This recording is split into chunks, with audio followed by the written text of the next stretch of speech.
Hi hello అందరికీ నమస్కారం. Welcome to Madhurimalu. ఇంకా ఎవరైనా మన ఛానల్ని సబ్స్క్రైబ్ చేసుకొని ఉండకపోతే ప్లీజ్ ఇప్పుడే సబ్స్క్రైబ్ చేసుకోండి. అండ్ అలాగే గత కొద్ది రోజులుగా అప్డేట్స్ సరిగ్గా ఇవ్వట్లేదు కదా, I'm so sorry for that. ఇక నుంచి రెగ్యులర్గా వస్తాయి అప్డేట్స్. ఇక మనం మన స్టోరీలోకి వెళ్ళిపోదామా? డెవిలిష్ ఇష్క్ ఎపిసోడ్ 24. ఇంకా మన ఇద్దరికి పెళ్ళి అవ్వలేదు. నేను ఈ రూమ్లోకి రావడం కానీ లేదా నువ్వు నా రూమ్లోకి రావడం కానీ మమ్మీ చూసింది అంటే నన్ను చంపేస్తుంది, భయపడుతూ చెప్పింది అక్షర. అయితే నేను వదలను, ఏం చేసుకుంటావో చేసుకో అంటూ అచేతనంగా ఉన్న ఆమె ఎద మీద తల వాల్చి తన గుండె చప్పుడు వింటూ ఉన్నాడు సూర్య. బావా ప్లీజ్, అమ్మ ఇప్పటికీ 2 times పిలిచింది, ఇంకా వెళ్ళకపోతే బాగోదు బావా, మమ్మీ పైకి వచ్చే అవకాశం ఉంది, ప్లీజ్ బావా అంటూ రిక్వెస్ట్ చేస్తుంది అక్షర. అయితే రాని, మా అత్తతోనే తేల్చుకుంటా అన్నాడు సూర్య. బాబు మహాప్రభు, నైట్ మీరు చెప్పినట్టే ఇవ్వడానికి సిద్ధంగా ఉన్నా. ఇంకిప్పటికైనా నన్ను వదిలి మీరు మీ రూమ్లోకి వెళ్తే బాగుంటుంది అంది అక్షర. సూర్య నవ్వుకుంటూ నిజంగానా, ప్రామిస్ అడిగాడు. నిజమే బాబు అంటూ ఉంటే లేచి తన రూమ్లోకి వెళ్ళిపోయాడు సూర్య. వామ్మో, 5 నిమిషాలు చుక్కలు చూపించాడు.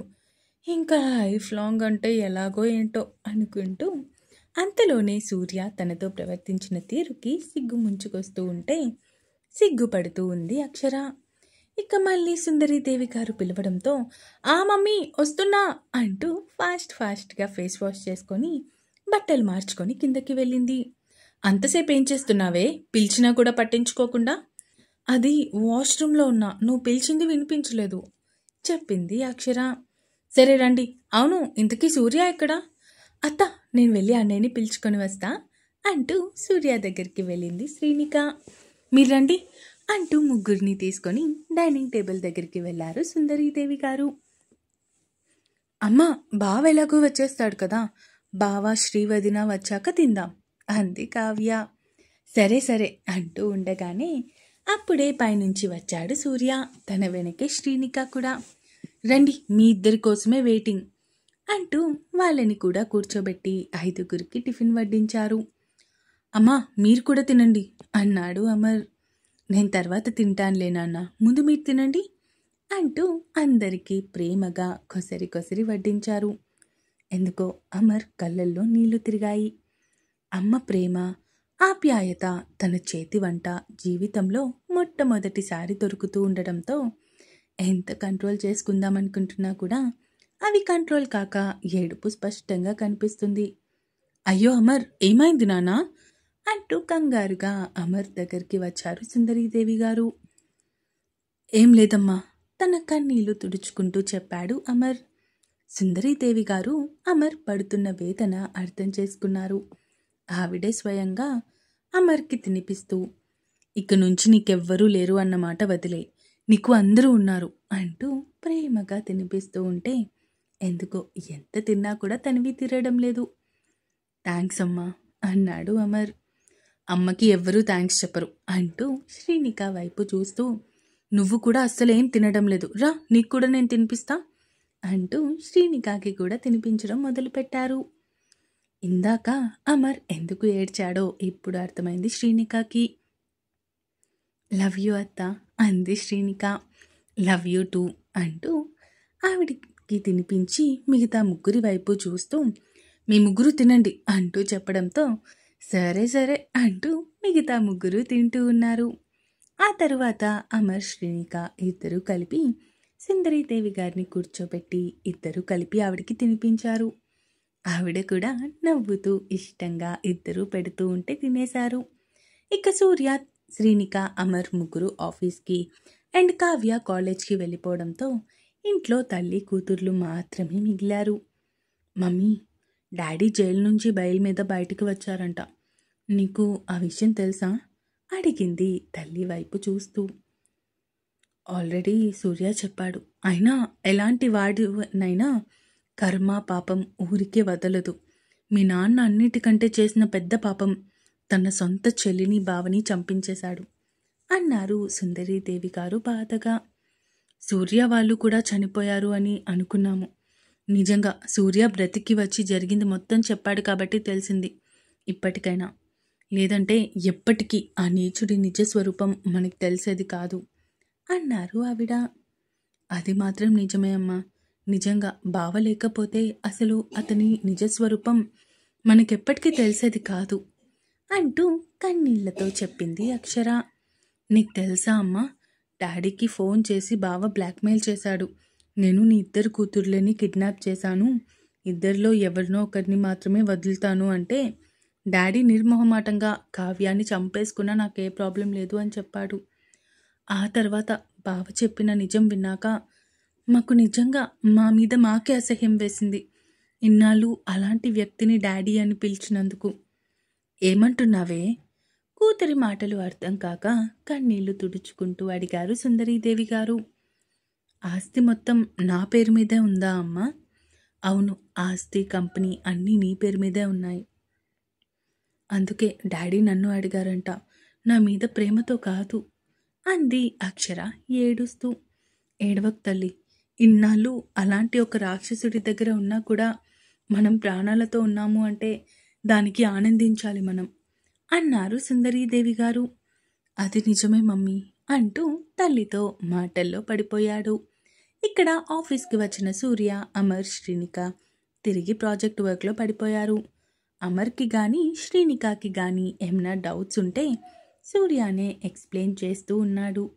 గత కొద్ది రోజుల నుంచి ఆఫీస్కి రాకపోవడం వల్ల మరి కాస్త పెండింగ్ పనులు కూడా పడటంతో అవన్నీ చేసుకుంటూ చాలా బిజీగా మారిపోయాడు సూర్య. అన్నయ్య, సాయంత్రం అవుతుంది, నువ్వు ఇప్పటికి వచ్చి ఏమీ తినలేదు. కొంచెం తినేసి అప్పుడు మళ్ళీ వర్క్ చేసుకో అంది శ్రీనిక. ఆకలిగా లేదురా, ముందు ఈ వర్క్ కంప్లీట్ అయిపోతే త్వరగా ఇంటికి వెళ్ళిపోవచ్చు. అవును, ఇంతకీ నీ వర్క్ ఎంతవరకు వచ్చింది అడిగాడు సూర్య. ఆల్మోస్ట్ డన్ అన్నయ్య, ఇంకొంచెం పెండింగ్ ఉంది, అది కూడా అయిపోతుంది. కాకపోతే కొన్ని ఎర్రర్స్ ఉన్నాయి, అవి చెక్ చేయాలి అంది శ్రీనిక. ఒకసారి అమర్ని పిలుచుకొని నా దగ్గరికి తీసుకొనిరా అంటూ తనని పంపించడంతో సరే అన్నయ్య అంటూ అక్కడి నుంచి అమర్ దగ్గరికి వెళ్ళింది. కంప్యూటర్లో తలదూర్చి సీరియస్గా వర్క్ చేసుకుంటూ ఉన్న అమర్ని చూసి, అమర్, అన్నయ్య పిలుస్తున్నాడు పద అంటూ చెప్పడంతో వస్తున్నా అంటూ తను చేస్తున్న వర్క్స్ సేవ్ చేసి సిస్టమ్ క్లోజ్ చేసి సూర్య దగ్గరికి వెళ్ళాడు. బావా చెప్పండి, పిలిచారు అడిగాడు అమర్ క్యాబిన్లోకి ఎంటర్ అవుతూనే. వర్క్ ఎంతవరకు వచ్చింది అడిగాడు సూర్య సీరియస్గా. మీరు చెప్పిన వర్క్ మొత్తం అయిపోయింది బావా, ఒకసారి రీవెరిఫికేషన్ చేస్తున్నా చెప్పాడు Amar. Okay, do it fast, అయిపోయిన వెంటనే నాకు రిపోర్ట్ సబ్మిట్ చేయి అంటూ చెప్పడంతో సరే అంటూ అక్కడి నుంచి వెళ్ళిపోయాడు. శ్రీనిక కూడా ఇక అక్కడి నుంచి వెళ్ళిపోయింది తన వర్క్ చేసుకునే దగ్గరికి. ఇక రాత్రి 8:30 అవుతుండగా అప్పుడు తమ వర్క్స్ కంప్లీట్ చేసుకుని ఇంటికి స్టార్ట్ అయ్యారు ముగ్గురు. అన్నయ్య, కనీసం ఈ బిస్కెట్స్ అయినా తిను, ఏమీ తినకుండా ఉంటే ఎలా చెప్పు అంటూ శ్రీనిక బలవంతం పెట్టడంతో బిస్కెట్స్ తింటూ కార్ డ్రైవ్ చేస్తూ ఉన్నాడు సూర్య. మా మంచి అన్నయ్య అంటూ బాగా అలసటిగా అనిపించడంతో సూర్యతో మాట్లాడుతూనే సూర్య భుజం మీద తల వాల్చి నిద్రపోయింది. తన భుజం మీద పడుకున్న చెల్లెలి తల నిమిరి చిన్నగా నవ్వుకున్నాడు సూర్య. ఇక ఇల్లు రావడంతో శ్రీనికాని నిద్రలేపాడు అమర్. సారీ అన్నయ్య, ఎప్పుడు నిద్ర పట్టిందో నాకే తెలీదు అంది శ్రీనిక సూర్య వైపు చూస్తూ. ఎందుకు సారీ చెప్తున్నా? అయినా దీనికి కూడా ఎవరైనా సారీ చెప్తారా పిచ్చి పిల్ల అంటూ చిన్నగా శ్రీనిక తల మీద మొట్టి అక్కడి నుంచి ఇంట్లోకి అడుగులు వేశారు. హాల్లో కూర్చొని మాట్లాడుకుంటూ కనిపించారు అక్షర, కావ్య ఇంకా సుందరీదేవి గారు. ఇంకా నేను మీకే కాల్ చేద్దాం అనుకుంటున్నా, ఇప్పటి వరకు రాకపోయేసరికి అంది అక్షర. అదేంటంటే ఇన్ని రోజులు ఆఫీస్కి సరిగ్గా రాలేదు కదా, సో పెండింగ్ వర్క్స్ ఎక్కువ పడ్డాయి, సో అవి చూసుకునేసరికి లేట్ అయింది. ఇంకొక 1 వీక్ ఆర్ 10 days వరకు లేట్ అవ్వచ్చు అన్నాడు సూర్య. సరే, ముగ్గురు వెళ్ళి ఫ్రెష్ అయ్యండి, ఎప్పుడు తిన్నారో ఏం తిన్నారో అన్నారు సుందరీదేవి గారు. అలాగే అత్త అంటూ సూర్య వెళ్ళిపోతే అమర్ మాత్రం తల్లి ఒడిలో తల పెట్టుకొని ఓ 10 నిమిషాలు తల్లితో, చెల్లితో, అక్కతో ముచ్చట్లు చెప్పి అప్పుడు స్నానానికి వెళ్ళాడు. నిజంగా అమర్ కల్మషం తెలియని వ్యక్తి అన్నారు సుందరీదేవి గారు. అది మాత్రం నిజం మమ్మీ, చాలా మంచివాడు అంది అక్షర కూడా. నిజమే, ఆ దేవుడి దయ వల్ల నా పిల్లలెవ్వరికీ ఆ నీచుడు బుద్ధులు రాలేదు. దానికి ఆ దేవుడికి వేల వేల కృతజ్ఞతలు చెప్పుకోవాలి అన్నారు సుందరీదేవి గారు. సరే మమ్మీ, ఇంక వదిలే అతని గురించి అంటూ టాపిక్ డైవర్ట్ చేయడంతో ఇక అక్షర సుందరీదేవి గారు అన్నం కూరలు అన్నీ డైనింగ్ టేబుల్ దగ్గరికి తీసుకొస్తూ ఉంటే కావ్య మాత్రం అక్కడే కూర్చొని వాళ్ళతో ముచ్చట్లు చెప్తూ ఉంది. అలా కూర్చొని ముచ్చట్లు చెప్పే బదులు కొంచెం నాకు అక్కకి సహాయం చేయొచ్చు కదా. హలో, ఇంట్లో ఇంతమంది ఉన్నారు, అందరికంటే నేనే చిన్నదాన్ని, అయినా నేనే పనులు చేయాలా? నో నెవర్, నేను అస్సలు చేయను అంది కావ్య. ఇలాగే గాని ఉంటే పెళ్లి చేసుకున్నాక మీ అత్త చేతిలో రోజు తిట్లు దెబ్బలు తింటావు. ఆహా, మా అత్త వాళ్ళు నన్ను తిట్టినా కొట్టినా చూస్తూ ఊరుకుంటానా ఏంటి?